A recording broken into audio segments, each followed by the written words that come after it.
Welcome to PC classes by Anuj Malik. तो बच्चों, स्वागत है आपका मेरे यूट्यूब चैनल पीसी क्लासेस में।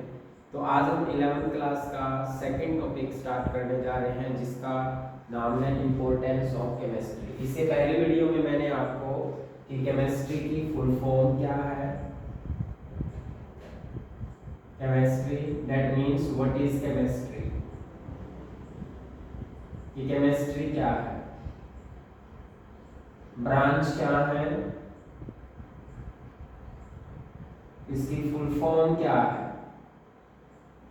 फर्स्ट वीडियो के अंदर हमने केमिस्ट्री के बारे में डिस्कस किया कि what is the full form of the chemistry, what are the branch of the chemistry and what are its full form. तो आज हम स्टडी करेंगे कि what are the importance of the chemistry. तो सबसे पहले हम डेली लाइफ में क्या रोल है केमिस्ट्री का, वो स्टार्ट करेंगे। तो मान लीजिए फर्स्ट एग्जांपल है हमारा, जैसे ये मार्कर है बेटा। अब ये मार्कर है, ये देखिए ये एक प्लास्टिक है, ठीक है, जो थर्मोप्लास्टिक है। तो जो प्लास्टिक है, जिसको आप यहाँ पर थर्मोप्लास्टिक बोलते हो, फॉर एग्जाम्पल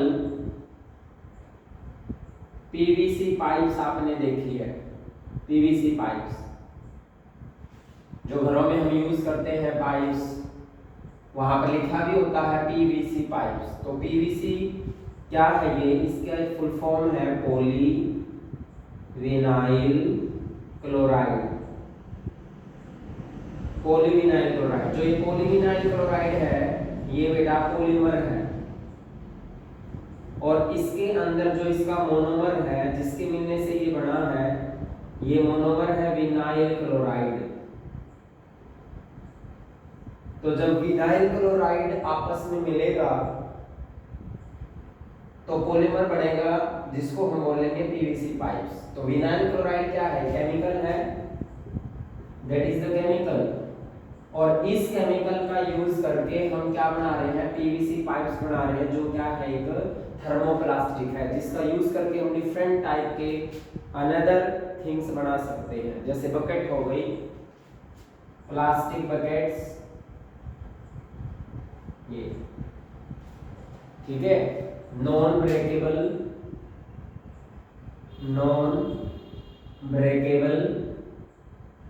क्रॉकरी थिंग्स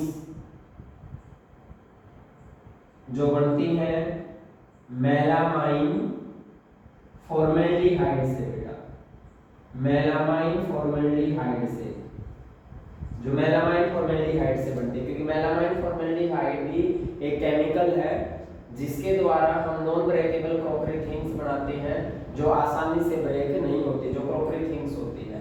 तो डेली लाइफ में हम केमिस्ट्री का plastic, polythene, buckets, non breakable crockery things etcetera, ये चीज बनाने में हम इसका बहुत बड़े लेवल पे जो है वो यूज करते हैं, ठीक है। सेकंड बात हम डिस्कस करते हैं मेडिकल डिपार्टमेंट में, मेडिकल लेवल में। तो मेडिकल लेवल में क्या है बेटा, मेडिसिन बनाने में जो केमिस्ट्री है, उससे के जो केमिकल्स होते हैं वो मेडिसिन बनाने में यूज होते हैं। जैसे बेटा सिस्प्लेटिन, तो सिस्प्लेटिन क्या है, एक मेडिसिन है, एक दवा है जो एंटी कैंसर, मतलब कैंसर को एक लेवल तक वो ट्रीटमेंट करने का, उसका एक लेवल तक ट्रीटमेंट करने का जो है वो एक सोर्स है, जिसकी हेल्प से हम कैंसर को थोड़ी हद तक ट्रीट कर सकते हैं, उसको ठीक कर सकते हैं। तो उसमें जो मेडिसिन दी जाती है डॉक्टर के द्वारा, तो वो सिस्प्लेटिन की जो है टैबलेट्स होती हैं। तो सिस्प्लेटिन क्या है, केमिकल कंपाउंड है, एक कोऑर्डिनेट कंपाउंड है। तो एंटी कैंसर की तरह जो हो वो यूज होगी, ये मेडिसिन होगी जो कैंसर के विक्टिम्स को दी जाती है, ठीक है। एजेड,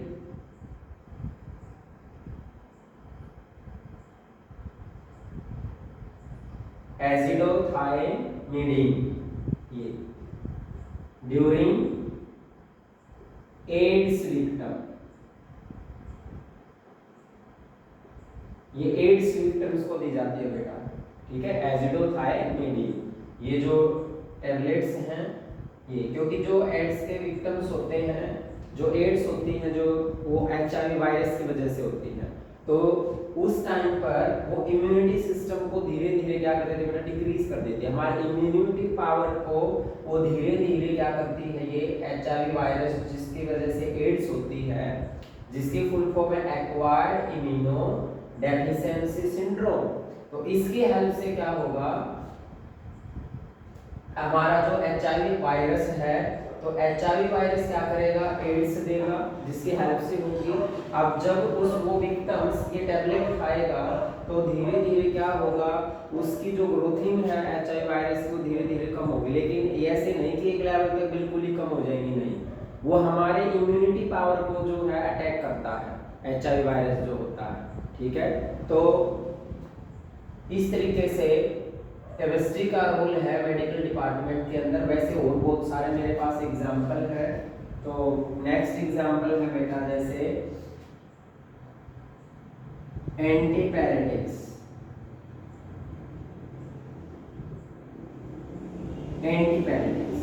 एंटीपैरेटिक्स क्या है, पैरासीटामोल, पैरासीटामोल बेटा, तो आपको पता है पैरासीटामोल डॉक्टर कब देते हैं, पैरासीटामोल तब दी जाती है जब किसी को फीवर हो, ड्यूरिंग फीवर, और जब बुखार होता है, फीवर होता है, तो ये एंटीपैरेटिक्स का मतलब क्या है, ये रिड्यूस करती है, रिड्यूस द बॉडी टेम्परेचर, ये बॉडी टेम्परेचर को जो है वो रिड्यूस करने का काम करती है बेटा, और तब जाके डॉक्टर जो है इंजेक्शन लगाता है, ड्यूरिंग फीवर में वो इंजेक्शन नहीं लगाता, पहले वो पैरासीटामोल देता है। तो पैरासीटामोल जो है वो एक एंटीपैरेटिक्स है, आप स्टोर पे जाओगे तो उसको बोलोगे कि जी एक एंटीपैरेटिक्स देना, तो वो आपको पैरासीटामोल देंगे, ठीक है। तो पैरासीटामोल क्या है, ड्यूरिंग द फीवर दी जाती है ताकि उस बॉडी का जो टेम्परेचर है वो क्या हो सके, कम हो सके, ठीक है। उसके बाद और बहुत सारे मेरे पास एग्जांपल है जो डेली लाइफ में हम यूज करते हैं, जैसे बेटा एनाल्जेसिस है, मान लीजिए आपके बैक में पेन हो गया, मान लीजिए मेरे कमर में यहाँ दर्द हो गया, तो उस टाइम पर क्या होगा, उस बैक पेन को ठीक करने के लिए मेडिसिन का नाम है जो हम बोलते हैं एनाल्जेसिस। एनाल्जेसिस कब दी जाती है, बॉडी पेन में, ड्यूरिंग बॉडी पेन, मतलब ये एक तरीके से पेन किलर का काम करती है, it act as the painkiller, ठीक है ना, ये एक तरीके से किसका काम करती है, पेन किलर का काम करती है, ठीक है। जब आप डॉक्टर के पास जाओगे किसी मेरे को एनाल्जेसिस देना, तो इबुप्रोफेन लाइक टाइप से वो मेडिसिन देंगे, ठीक है। तो हर मेडिसिन के अंदर क्या होता है बेटा, ड्रग्स होता है, हर मेडिसिन जो भी मेडिसिन होती है उसके अंदर, हर मेडिसिन के अंदर स्मॉल अमाउंट में ड्रग्स होता है जो उस एक्टिव साइट पर अटैक करता है और उस डिजीज को जो है वो ठीक करने का काम करता है, तो हम उसको बोलते हैं एनाल्जेसिस, यहाँ पर हम बोलते हैं उसको एंटीपैरेटिक्स, ठीक है। तो एंटीपैरेटिक्स बॉडी टेम्परेचर को रिड्यूस करने का काम करता है, एनाल्जेसिस जो है वो किसको कम करता है, पेन को, ठीक है। जब बॉडी के अंदर पेन हो जाता है तो उस टाइम पर एनाल्जेसिस की टैबलेट दी जाती है जो पेन किलर का जो है वो काम करती है, ठीक है। वैसे और बहुत सारे मेडिसिन्स हैं, जैसे मूंग हो गई, ठीक है, तो मूंग क्या करती है, वो भी राहत देती है जहाँ पर बॉडी में पेन होता है, मान लीजिए मसल्स में कहीं पर भी आपको पेन है तो मालिश करते हैं, आयोडेक्स हो गई, ठीक है, और भी बहुत सारे जेल आए हुए हैं मार्केट के अंदर, तो उन सब का जो यूज है, जो केमिस्ट्री है उसके सभी के अंदर जो वो केमिकल है, तो अब मैं ये नहीं बोल सकता कि मैं सारे यूज नहीं गिनवा सकता आपको कि केमिस्ट्री के ये यूज है, एक बड़े लेवल पर केमिस्ट्री के यूज है, ये तो मैंने आपको जो डेली लाइफ में यूज कर रहे हैं हम उसके बारे में मैंने एक्सप्लेनेशन दी है, ठीक है। और भी मैं आपको एग्जांपल बताता हूँ जो हम डेली लाइफ में यूज करते हैं, ठीक है, जैसे सोप, साबुन, 10th क्लास में आपने सीखा कि साबुन कैसे बनता है, स्फोनिफिकेशन वो एक रिएक्शन है जिसके द्वारा हम साबुन को बनाते हैं। तो जब फॉर्मेशन करते हैं हम सोप की, साबुन की, तो उसके अंदर भी हम केमिकल यूज करते हैं, ठीक है। तो वो भी क्या है, केमिस्ट्री के द्वारा ही बना। क्लियर है ये सारे पॉइंट्स। केमिस्ट्री एक इंपॉर्टेंट ब्रांच है साइंस की, जो एक स्ट्रक्चर ऑफ एटम के बारे में, मैटर की स्टडी के बारे में, कैसे वो चीज बनी है, उसकी स्ट्रक्चर क्या है, ठीक है, हर एक पॉइंट के बारे में उस मैटर की स्टडी करना, वही केमिस्ट्री है। और कहाँ कहाँ वो डेली लाइफ में यूज हो रही है उसको हम स्टडी करेंगे, that is also the chemistry, वो भी एक केमिस्ट्री है। तो डेली लाइफ में आप यहाँ पर यूज कर सकते हो, ठीक है। जैसे हम केमिकल स्प्रे करते हैं, कई बार जब हम क्रॉप के अंदर जब हम देखते हैं कि मान लीजिए मैंने गेहूं की फसल लगाई, तो उसके साथ में क्या होगा, अनवांटेड प्लांट्स ग्रो कर जाते हैं। तो उन अनवांटेड प्लांट्स को हम वीड्स बोलते हैं बेटा। उस अनवांटेड प्लांट्स को क्या बोलते हैं, वीड्स बोलते हैं। और ये वीड्स क्या होते हैं, एक टाइप से आप बोलते हो, जैसे हरियाणवी में बोलते हैं अड़ंगा, मतलब इस टाइप का कि अपने आप ही उग गया, वो हमने तो नहीं उसको उगाया, वो अपने आप ही उग जाता है। तो उसको हम बोलते हैं साइंस में वीड्स। वीड्स क्या होते हैं बेटा, अनवांटेड प्लांट्स होते हैं। Weeds are the unwanted plant which grown along with the crop, जो क्रॉप के साथ उग जाते हैं। तो उसको हटाने के लिए, ठीक है, या तो हम हाथ का सहारा लेते हैं कि हाथ से करें, ज्यादा टाइम लगेगा, तो हम इसको खत्म करने के लिए बेटा केमिकल स्प्रे करते हैं, ठीक है। तो जब हम केमिकल स्प्रे करते हैं तो उस दौरान हमारे पास केमिकल होगा।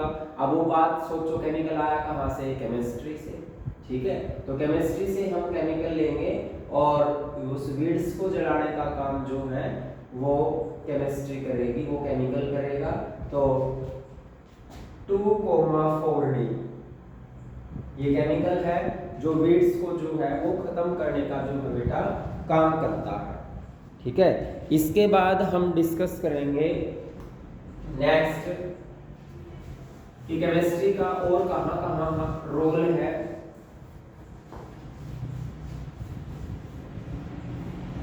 केमिस्ट्री से बेटा पॉइजन गैस भी बनती है, पॉइजनस।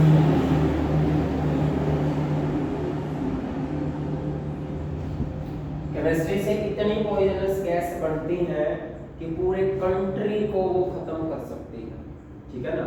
मान लीजिए हमने युद्ध करना है तो पॉइजनस गैस छोड़ दे उस कंट्री पे, ठीक है ना। केमिस्ट्री का इतना बड़ा लेवल है, बिना हथियार के, बिना उसके लोगों का दम घुटकर लोग मर जाएंगे, ठीक है। बड़े कंट्री के कंट्री तबाह हो सकते हैं। तो ऐसी पॉइजनस गैस केमिस्ट्री के द्वारा बनती है, जैसे COCl2।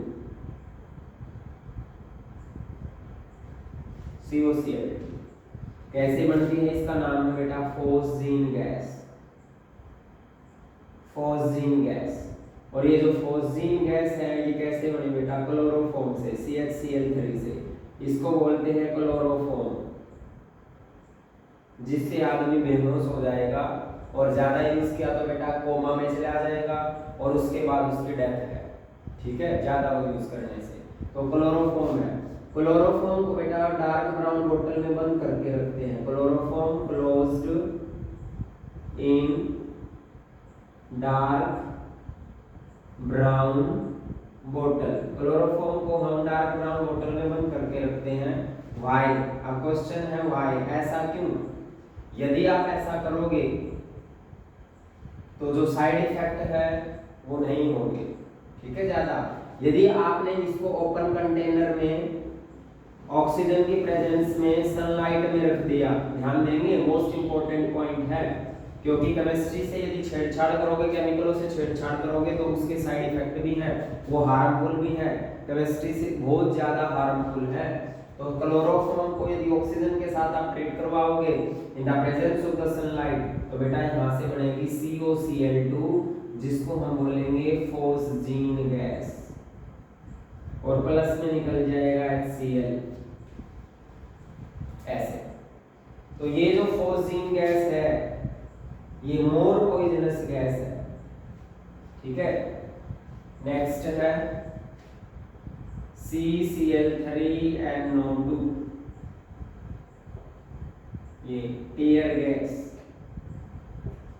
जो आंसू गैस के गोले होते हैं बेटा, जो कोई स्ट्राइक करता है, मान लीजिए जैसे ये हुआ था हमारा जाट आंदोलन हुआ था उस टाइम पर, ठीक है, तो आरक्षण मांग रहे थे, वो किसानों का आंदोलन हुआ था, तो उस टाइम पर जो आंसू गैस के गोले फेंके जाते हैं, ठीक है, जो बरसात की जाती है, उसके अंदर कौन सी गैस होती है बेटा, CCl3NO2, जो एक टीयर गैस होती है, ठीक है, मस्टर्ड गैस है बेटा, वो मस्टर्ड गैस। तो ये पॉइजनस गैस है बहुत।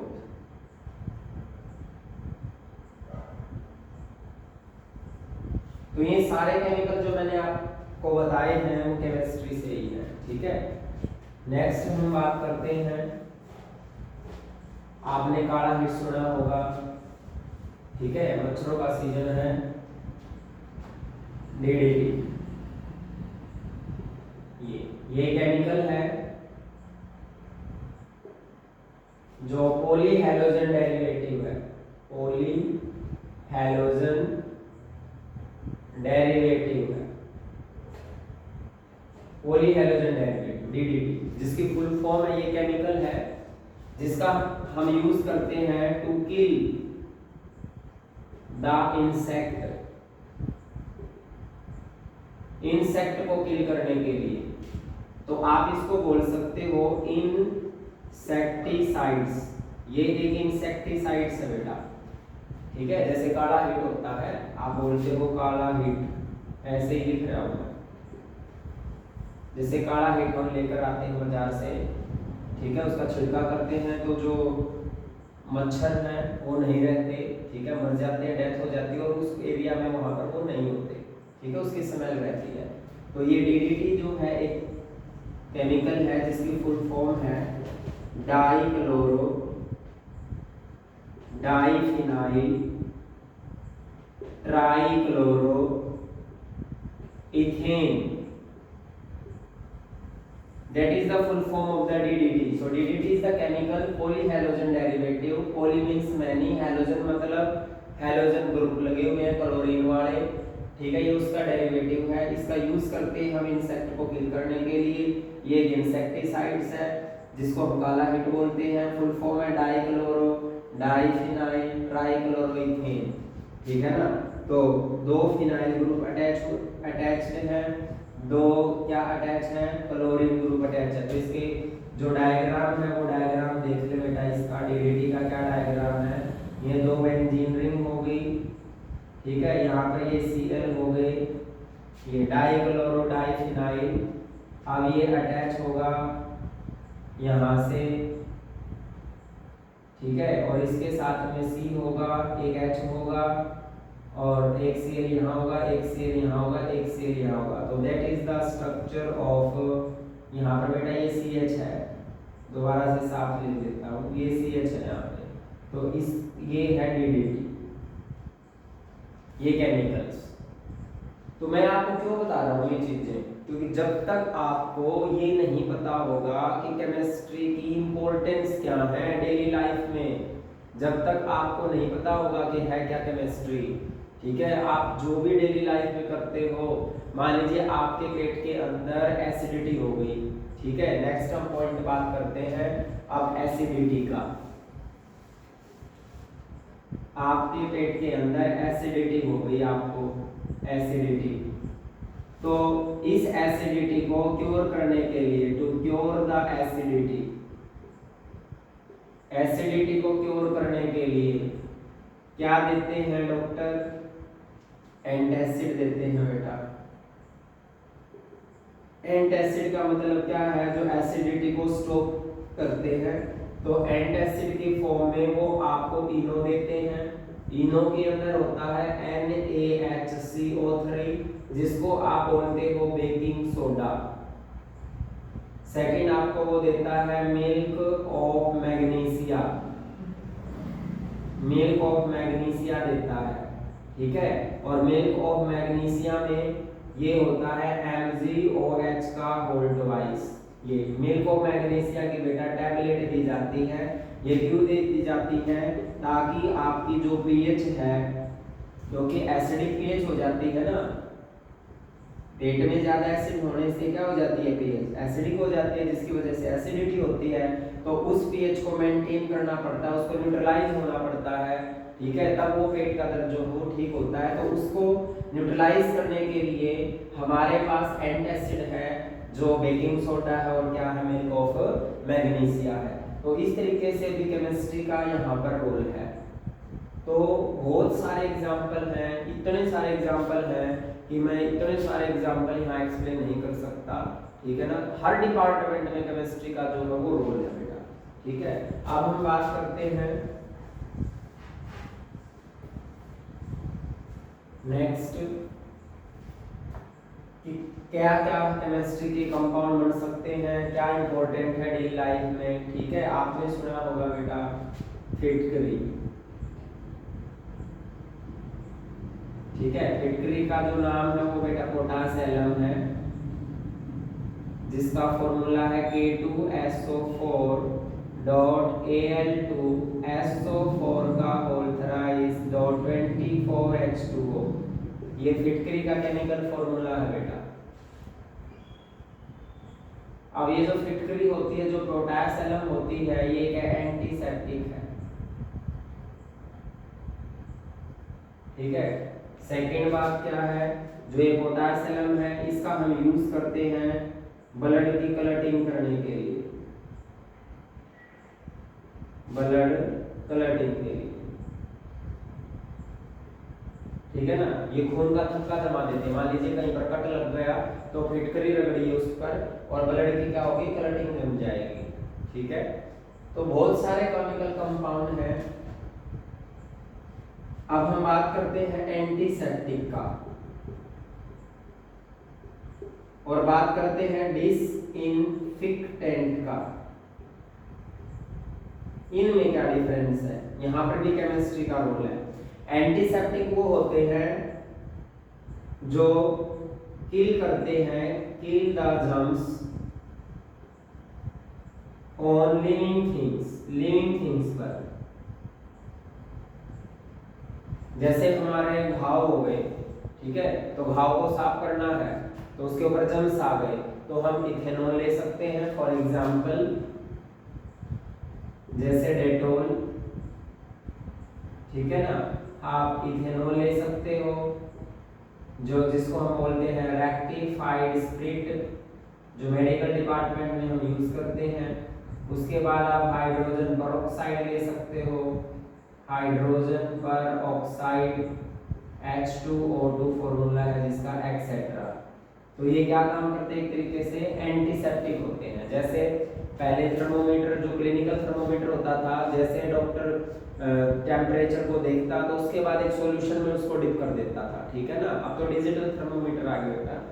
तो उस टाइम पर क्या होता था, एक सॉल्यूशन रखता था, या तो वो डेटोल का रखता था या इथेनॉल रखता था या हाइड्रोजन पेरोक्साइड रखता था अपने टेबल पे। तो जैसे ही थर्मोमीटर में रीडिंग आई और उसने देखी तो तुरंत उस सॉल्यूशन में डुबो दिया, उसको धोने की जरूरत नहीं थी, वॉश करने की जरूरत नहीं होती।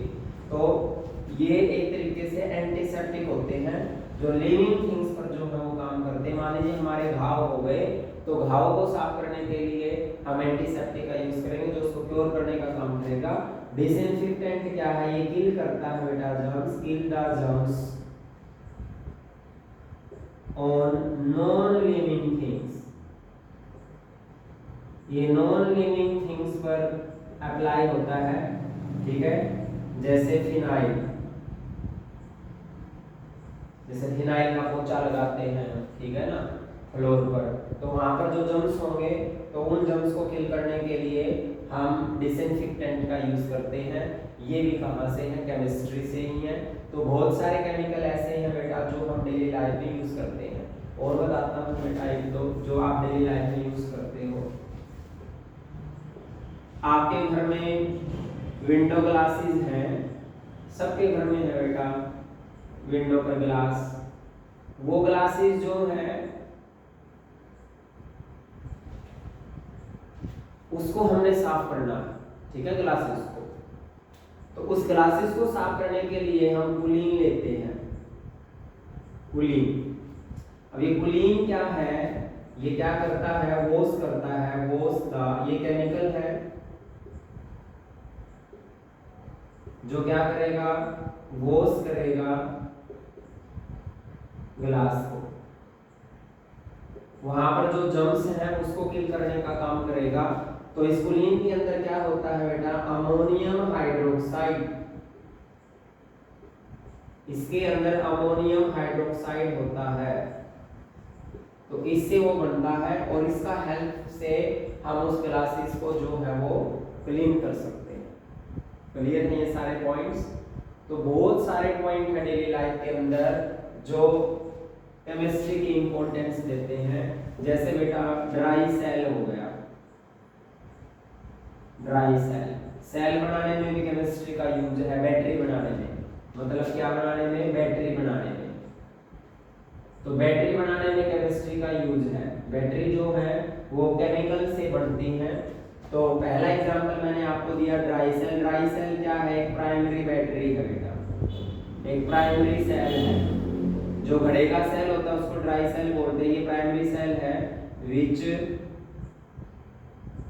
आर नॉट रिचार्ज, जिसको आप रिचार्ज नहीं कर सकते, जो रिचार्ज नहीं है, मतलब जिसको आप बार बार रिचार्ज नहीं कर सकते, which are not recharge again and again, जिसको आप रिचार्ज नहीं कर सकते हो, जो नॉट रिचार्जिंग होगी, मतलब use and thorough.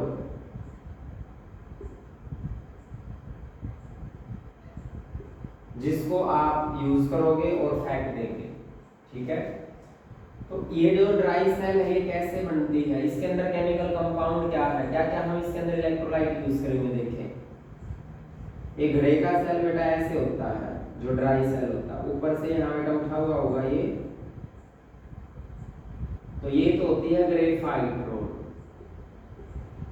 Graphite road. ये होता है बेटा जिंक, ये जो ऊपर की जो कोटिंग होती है ना, ये जिंक कंटेनर होता है। इसके अंदर यहाँ पर एक पेस्ट फॉर्म होता है इसके चारों तरफ ऐसे, जिसको बोलते हैं हम इलेक्ट्रोलाइट, ठीक है। अब ये इलेक्ट्रोलाइट के अंदर क्या क्या प्रेजेंट होता है, जो इस ग्रेफाइट रोड के चारों तरफ होता है, तो क्या क्या होगा इस इलेक्ट्रोलाइट के अंदर, ये इलेक्ट्रोलाइट एक पेस्ट होगा बेटा, और उस पेस्ट के अंदर क्या होगा, यहाँ पर MnO2 प्लस में कार्बन प्लस में NH4Cl प्लस में ZnCl2, तो ये कितना केमिकल होगा और तब जाके वो ड्राई सेल बनेगी। क्लियर है? और ये 1.50 वोल्ट का करंट प्रोड्यूस करेगी। तो यहाँ पर भी जो रोल है बेटा वो देखिए केमिस्ट्री का रोल है, क्योंकि यहाँ पर केमिकल है। जब तक आप केमिकल का यूज नहीं करोगे तो इलेक्ट्रिक करंट जनरेट नहीं होगा। तो इसका मतलब क्या है कि केमिस्ट्री का जो रोल है वो बैटरी बनाने में भी हुआ, और उससे क्या बनी, इलेक्ट्रोकेमिकल सेल बनी बेटा। जो मेन चीज है वो है electrochemical cell.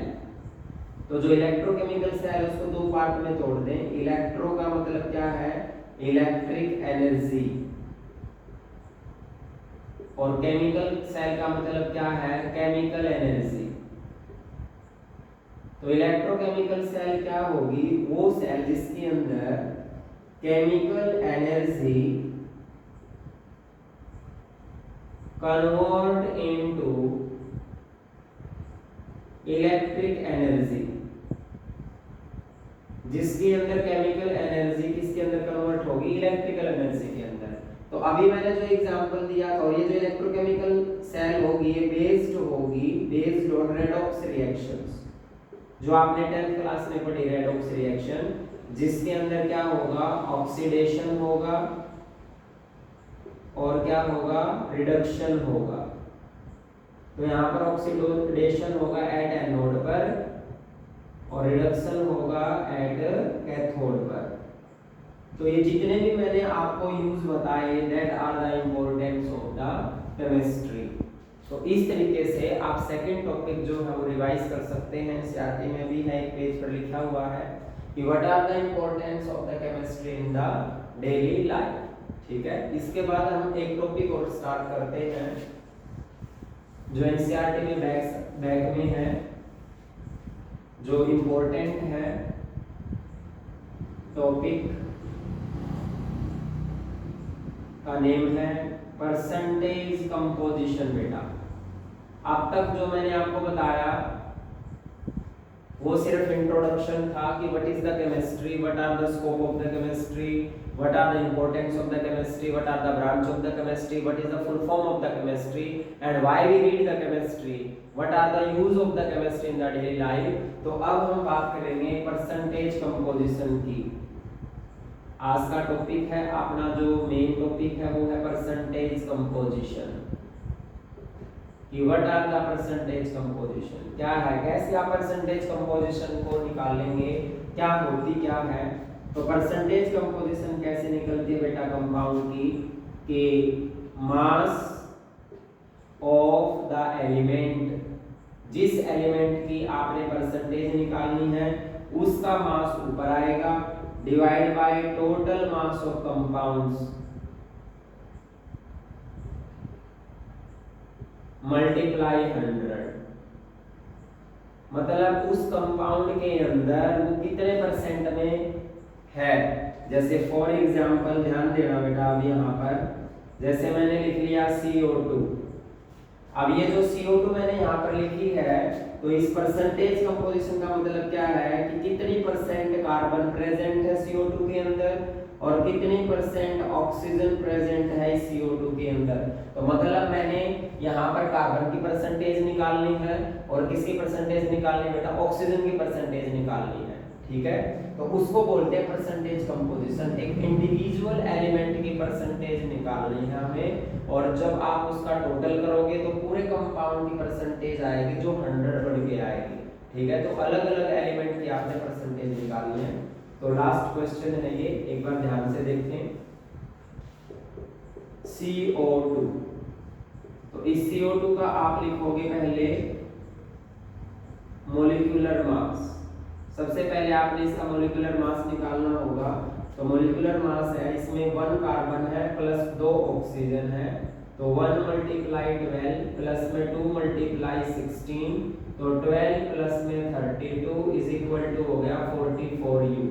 U is the unified mass, that is atomic mass unit, ठीक है। अब आप निकालोगे परसेंटेज ऑफ कार्बन।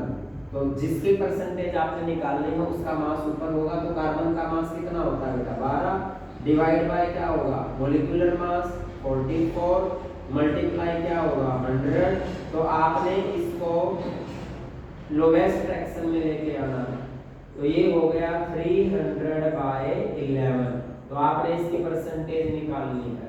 इसके बाद परसेंटेज ऑफ ऑक्सीजन, तो ऑक्सीजन की परसेंटेज निकालनी है। तो ऑक्सीजन के कितने एटम है 2। अब 2 एटम का मास कितना होगा बेटा 32। सो 32 डिवाइड बाय टोटल 44 मल्टीप्लाई में 100।